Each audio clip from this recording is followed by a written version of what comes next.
وہ اپنے بیڈ پر بیٹھی کب سے اس چادر کو دیکھ رہی تھی جو وجدان نے اس کو تحفے میں دی تھی۔ کوئی کسی کو چادر بھی دے سکتا ہے اور وہ بھی تحفہ؟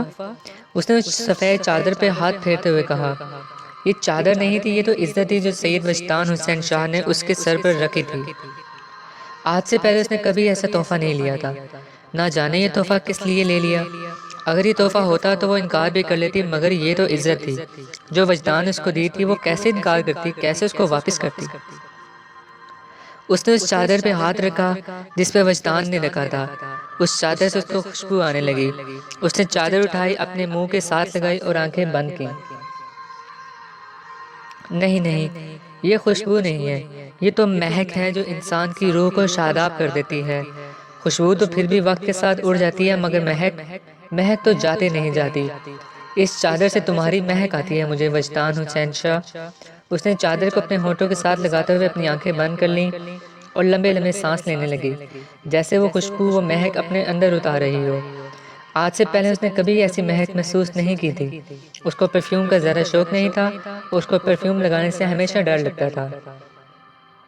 اللہ نے جب عورت کو منع فرمایا ہے تو وہ کیوں خوشبو لگائے؟ ایک مرد میں عورت کے لیے خاص کشش رکھی گئی ہے، اور جب وہ عورت خوشبو لگاتی ہے تو مرد نہ چاہتے ہوئے بھی اس کی طرف کھینچا چلا جاتا ہے۔ وہ کبھی نہیں چاہتی تھی کوئی غیر مرد اس کی طرف متوجہ ہو۔ وہ ہمیشہ یہ سوچتی تھی، مکھیاں ہمیشہ گندگی پہ ہی آتی ہیں۔ وہ خود کو گندا نہیں کرنا چاہتی تھی کہ مکھیاں اس کی طرف آئیں۔ وہ تو پاکیزہ تھی اور خود کو پاک ہی رکھنا چاہتی تھی۔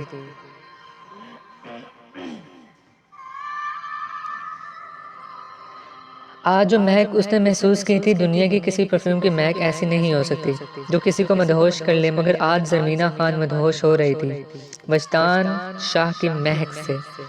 زری، وہ چادر کو کھولے، اپنے منہ پہ ڈالے، بیڈ کے ساتھ ٹیک لگائے، آنکھیں بند کر کے لیٹی تھی۔ زری، مجھے میرا گلابی سوٹ والا دوپٹہ نہیں مل رہا، تم نے کہیں دیکھا ہے؟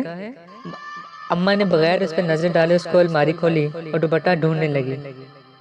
زری، تم سے کہہ رہی ہوں نا میں، رقیہ بیگم نے اس کو دیکھتے ہوئے کہا جو اس مہک کی سیر سے ابھی تک باہر نہیں آئی تھی۔ اس کو تو معلوم بھی نہیں تھا وہ کدھر ہے، کہاں ہے، وہ کون ہے۔ وہ تو محبوب کے وجد میں جھکڑی ہوئی تھی۔ محبوب کی مہک انسان کو دنیا سے کنارہ کشی اختیار کرنے پہ مجبور کر دیتی ہے۔ تب انسان محبوب کے علاوہ کچھ نہیں سوچتا، کچھ نہیں سمجھتا۔ زری، یہ کس کی چادر ہے؟ وہ اس کے پاس آئیں، اس پہ پڑی چادر کو بہت غور سے دیکھنے لگے۔ یہ اس کی چادر تو نہیں تھی۔ چادر کو دیکھنے کے بعد انہوں نے پاس پڑی پیکنگ دیکھی جس میں سے چادر نکالی گئی تھی۔ ان کے دل کو ایک دم سے کھٹکا لگا۔ زری، انہوں نے وہ چادر اس کے منہ سے پیچھے کی، وہ سو رہی تھی۔ ایک عرصے بعد اس کو ایسا سکون ملا تھا، ایسی نیند آئی تھی۔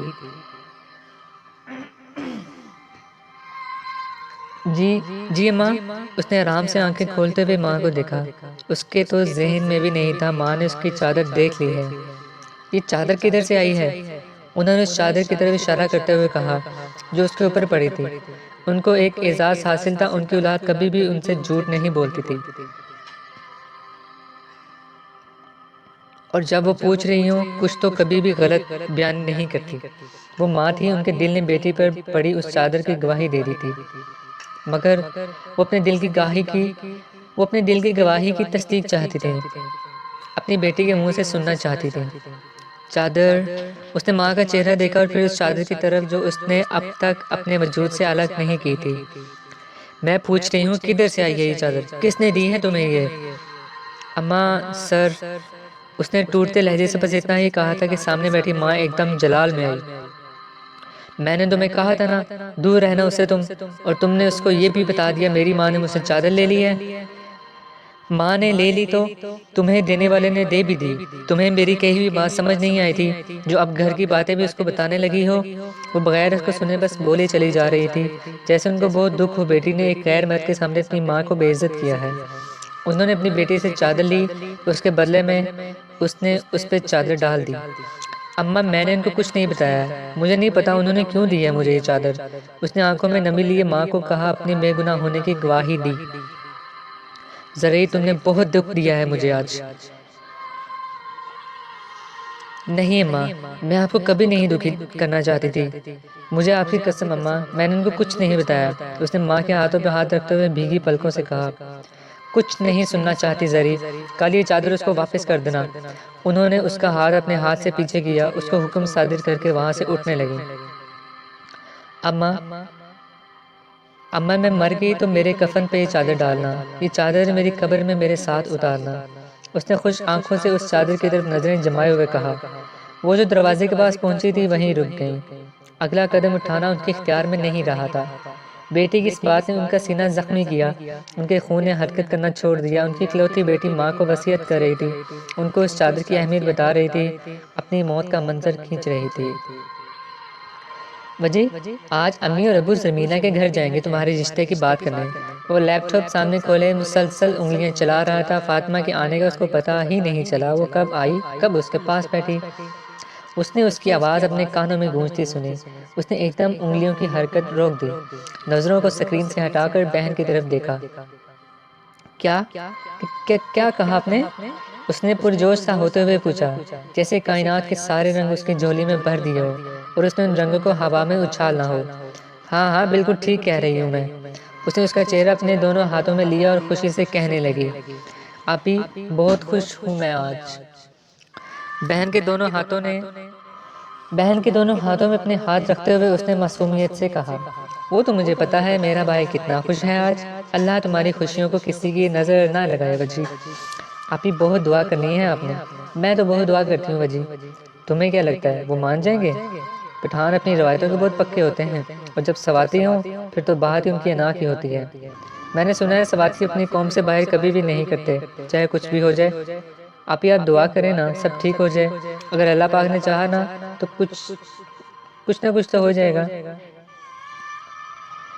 یہ سارے معاملات اللہ کے ہوتے ہیں نا، جب وہ کن کہہ دے تو فیکن لازم ہوتا ہے، اور میں نے تو اپنی محبت کو فقط اللہ سے مانگا ہے اور وہی مجھے عطا بھی کرے گا۔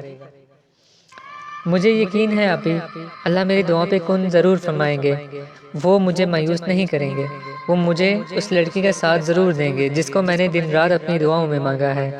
وہ بول رہا تھا اور بہن اس کو سن رہی تھی، جس کے لفظوں میں اور لہجے میں کچھ عجیب سا یقین تھا۔ وجی کیا اس لڑکی کو پتا ہے کہ کون ہو تم؟ اس نے اس کا چہرہ بہت غور سے دیکھا، جیسے وہ اس کو بتانا چاہتی ہو، یاد کروانا چاہتی ہو جو جانے کب سے بھول چکا تھا، کیا اس لڑکی کے آنے سے خود کو بھلا دیا تھا۔ بہن کے سوال پہ اس کے پیروں کے نیچے سے زمین کھسک گئی، سر سے آسمان ہٹ گیا، وہ جو اس کو تھوڑی سی بھی امید تھی وہ بھی کہیں دھواں بن کے اڑ گئی۔ سلطان، تمہارے ابو نے پلوشہ سے تمہاری شادی کا فیصلہ کیا ہے۔ وہ سب بہن بھائی ماں کے پاس ان کے کمرے میں بیٹھے تھے، جب بھی ابراہیم صاحب گھر پہ نہ ہوں وہ ان کے کمرے میں بیٹھا کرتے تھے۔ اماں پہلے بائی اور زرمینہ کی کریں، یہ اپنی 10ویں جگہ مجھے کدھر سے پکڑ لیا ہے؟ سلطان نے زرمینہ اور شہاب کی طرف دیکھتے ہوئے منہ بنا کر کہا، ان دونوں کی بھی سوچ رہے ہیں، پلوشہ شہاب سے بہت چھوٹی ہے تو تمہارے بابا جان نے تمہارا کہا ہے۔ اماں یہ زیادتی ہے، ویسے بڑا بھائی بیٹھا ہے اور چھوٹے کے لیے آپ لوگ رشتے ڈھونڈ رہے ہیں۔ سلطان نے بھائی کی طرف دیکھتے ہوئے کہا جو مسکراتا ہوا سن رہا تھا۔ نہیں بیٹا، کوئی بھی زیادتی نہیں ہے، چپ کر کے ہاں کر، شہاب نے اس کی طرف دیکھتے ہوئے کہا۔ اچھا تو اب میں سمجھا، بابا جان نے لالا گل کا کہا ہوگا اور انہوں نے اپنی بلا میرے متھے ڈال دی۔ واہ جی واہ، بہت اچھے۔ بلا؟ پلوشہ بلا ہے؟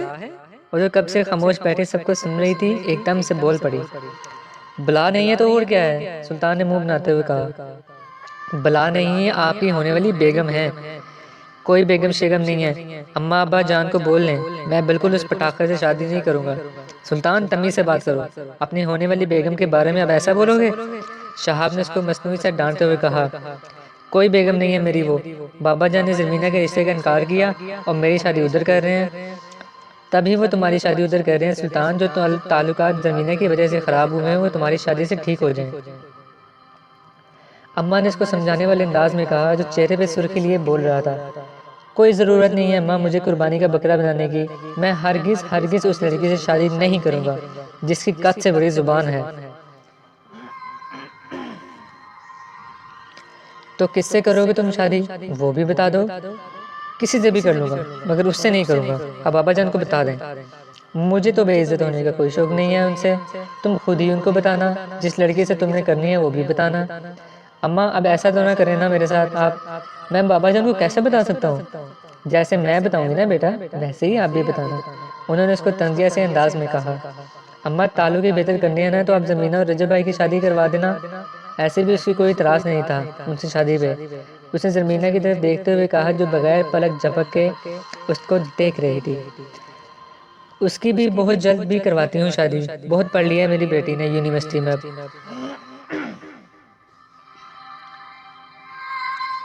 بظاہر تو انہوں نے اس کو دیکھ کے بڑے پیار سے کہا مگر ان کے لہجے اور نظروں کو طنز وہ خوب سمجھتی تھی. یا اللہ میں بہت گناہ گار ہوں. میرے گناہ سمندر کے پانی سے بھی زیادہ ہوں گے مگر تو بہت رحیم ہے میرے مالک. میرے گناہوں کو نہ دیکھنا. تو سننے والا ہے مجھے یقین ہے تو ضرور سنے گا. میرے گناہوں کو میری دعا کے سامنے رکاوٹ نہیں بنانا میرے مالک. بہن کے جاتے ہی اس نے وضو کیا اور جائے نماز پہ بیٹھ گیا. اس نے تو اس پہلو کے بارے میں سوچا ہی نہیں تھا. وہ کیسے بھول سکتا ہے وہ کون ہے وہ کیا ہے. اللہ تعالیٰ مجھے کیوں ملوایا آپ نے اس سے. وہ سجدے میں تھا ایک اذیت میں تھا. آج پہلی بار تھی جب اس کو اپنی محبت پہ افسوس ہوا تھا رنج ہوا تھا. اس نے تو صرف اپنی محبت دیکھی تھی. اس کو تو فقط محبت ہوئی تھی. اس نے کہاں سوچا تھا محبت ہونا ہی اہم نہیں ہوتا. اپنے جیسوں سے محبت ہونا اہم ہوتا ہے. وہ تو اس جیسی تھی ہی نہیں. وہ تو اس کے خلاف تھی. اتنے خلاف جب اس پہ اس کی حقیقت عیاں ہو جائے گی تو وہ اس کی طرف دیکھے گی بھی نہیں. یا اللہ مجھ پہ رحم کر. مجھ پہ اپنا کرم کر میرے مالک. وہ سجدے میں سر رکھے نہ جانے کب سے دعائیں مانگ رہا تھا. اس کے ماں باپ اس کی منزل تک رسائی حاصل کرنے نکلے تھے اور وہ ان کے کامیاب لوٹنے کی دعا مانگ رہا تھا. امید کی ساری کرنیں بجھ چکی تھیں. اس کو بھروسہ تھا تو اس ذات پہ جس نے اس کے دل میں محبت ڈالی تھی. جس نے اس کے دل میں محبت ڈالی ہے وہی اس کو کامیاب بھی کرے گا. یا اللہ مجھے پتہ ہے جو میں چاہتا ہوں وہ ممکن نہیں ہے. میں انتظار کر رہا ہوں تیرے معجزے کا. بے شک تو ہر چیز پر قادر ہے. یا اللہ مجھے میری منزل کی پہلی سیڑھی سے ہی ناکام واپس نہیں لوٹانا. اگر وہ نہ مانے تو. اس نے سر ایک دم اوپر کیا. اب وہ دونوں پہلو سوچ رہا تھا. پہلے تو قوم کا بڑا مسئلہ تھا. دوسرا مسئلہ تو اس نے سوچا ہی نہیں تھا. اس کے تو ذہن میں بھی نہیں آیا تھا. کیا میں محبت کی خاطر سب کچھ چھوڑ سکتا ہوں؟ نہیں ایسا ممکن نہیں. تو کیا میں اپنی محبت کو چھوڑ سکتا ہوں؟ یہ میرے اختیار میں نہیں. وہ جائے نماز پہ ہی بیٹھے ان سوالوں کے جواب ڈھونڈ رہا تھا جو اس کو اگلے کچھ دنوں میں دینے تھے. اس کو ایک بڑا فیصلہ کرنا تھا. کسی ایک کو چننا تھا. ایک طرف اس کی محبت تھی اور دوسری طرف اس کا عقیدہ. آج ابراہیم صاحب گھر پہ موجود تھے. وہ سب گیسٹ روم میں بیٹھے تھے. دادی ماں بھی وہیں آئی تھیں. ویسے تو ان کی عورتیں کبھی ایسے گیسٹ روم میں نہیں بیٹھتی تھیں مگر آج چونکہ وجدان کی امی بھی تھیں ساتھ تو سب ایک ساتھ بیٹھے تھے. آپ کدھر کے ہیں؟ دعا اسلام کے بعد ابراہیم صاحب نے ان سے پوچھا. وہ بہت مہمان نواز تھے. گھر آئے مہمان کو فرشتے سے کم نہیں سمجھتے تھے. ان کے گھر جو بھی پہلی مرتبہ آتا ان کو بالکل بھی محسوس نہ ہوتا وہ پہلی مرتبہ یہاں آیا ہے. وہ دونوں بھی بہت خوش تھے. ان کے رکھ رکھاؤ سے ان کا دل میں امید کی ایک کرن روشن ہوئی تھی جیسے وہ کبھی بھی انکار نہیں کریں گے.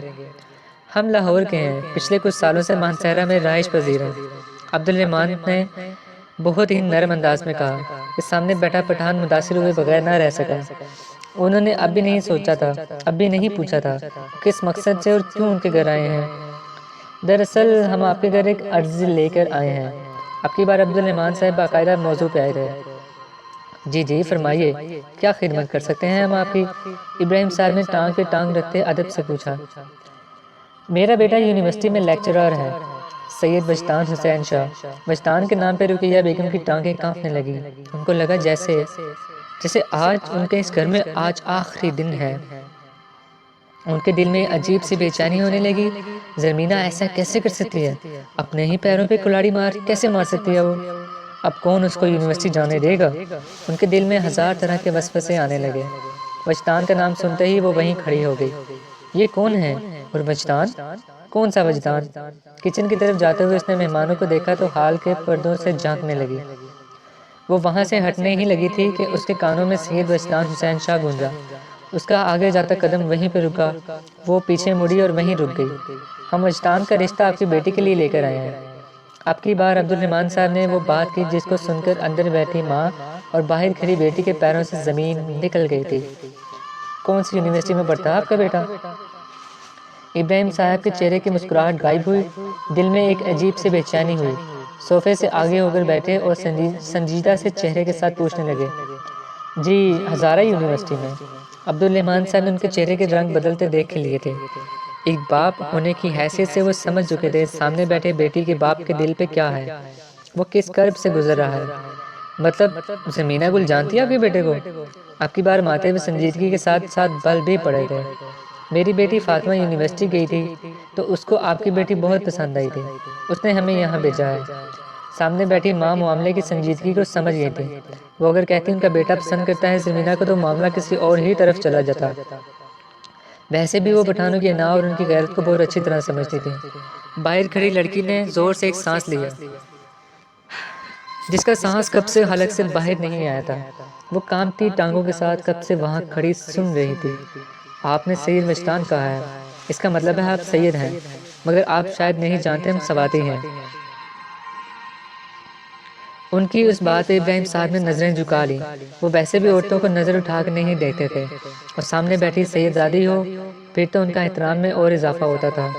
آپ ہمارے گھر آئے ہیں، یہ ہمارے لیے اعزاز کی بات ہے، مگر ہم آپ سے معذرت چاہتے ہیں، آپ کے ساتھ بی بی صاحبہ بھی آئی ہیں۔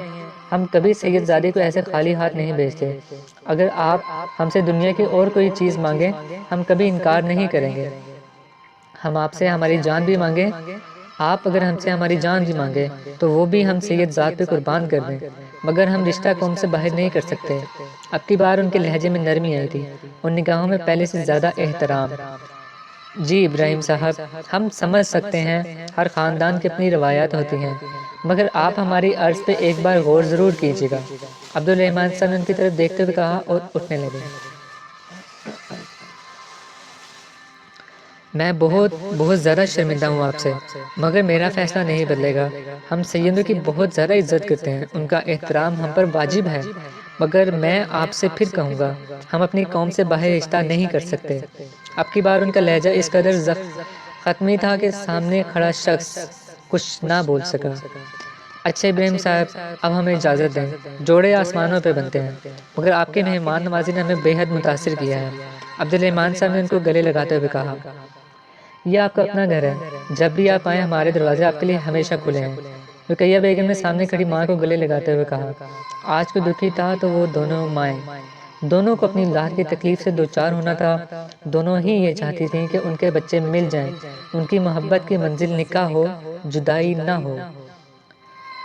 بھائی صاحب، آپ ایک دفعہ پھر سوچیے گا، انہوں نے ابراہیم صاحب کی طرف دیکھتے ہوئے کہا۔ جی بی بی صاحبہ، ان کے سامنے ایک سید زادی درخواست کر رہی تھی، وہ چاہتے ہوئے بھی کچھ بول نہیں سکتے تھے۔ سب کو ملنے کے بعد وہ دروازے سے باہر نکل رہے تھے کہ ان کی نظر سامنے کھڑی اس لڑکی پر پڑی جو سر پہ دوپٹہ لیے دڑی سہمی سی کھڑی تھی۔ آپ زمینہ ہو؟ اس کو دیکھتے ہی پہچان گئی تھی۔ وہ اس کے قریب گئیں، اس کو غور سے دیکھا، وہ نظریں جھکائے ان کے سامنے کھڑی تھی۔ ان کو اپنے بیٹے کو پسند پہ فخر ہوا، انہوں نے اس کو اپنے پاس کیا، اس کا ماتھا چوما۔ بہت پیاری ہے میرے وجدان کی زرمینہ، انہوں نے اس کا ماتھا چومتے ہوئے بہت آرام سے کہا۔ زرمینہ کے علاوہ وہاں موجود کوئی شخص نہ سن سکا۔ چلتے ہیں ہم، اللہ حافظ۔ ان کا رواج تھا مہمان کو دروازے تک چھوڑنے سب جاتے تھے۔ عبدالرحمن صاحب نے ایک بار پھر پیچھے مڑے اور اس لڑکی کو دیکھنے لگے جس کو ان کے بیٹے نے پسند کیا تھا۔ سامنے کھڑی لڑکی کو دیکھتے ہی ان کے چہرے پہ مسکراہٹ آئی، ان کے دل نے اس کو اپنے بیٹے کے حق میں قبول کیا اور رخصت ہونے لگے۔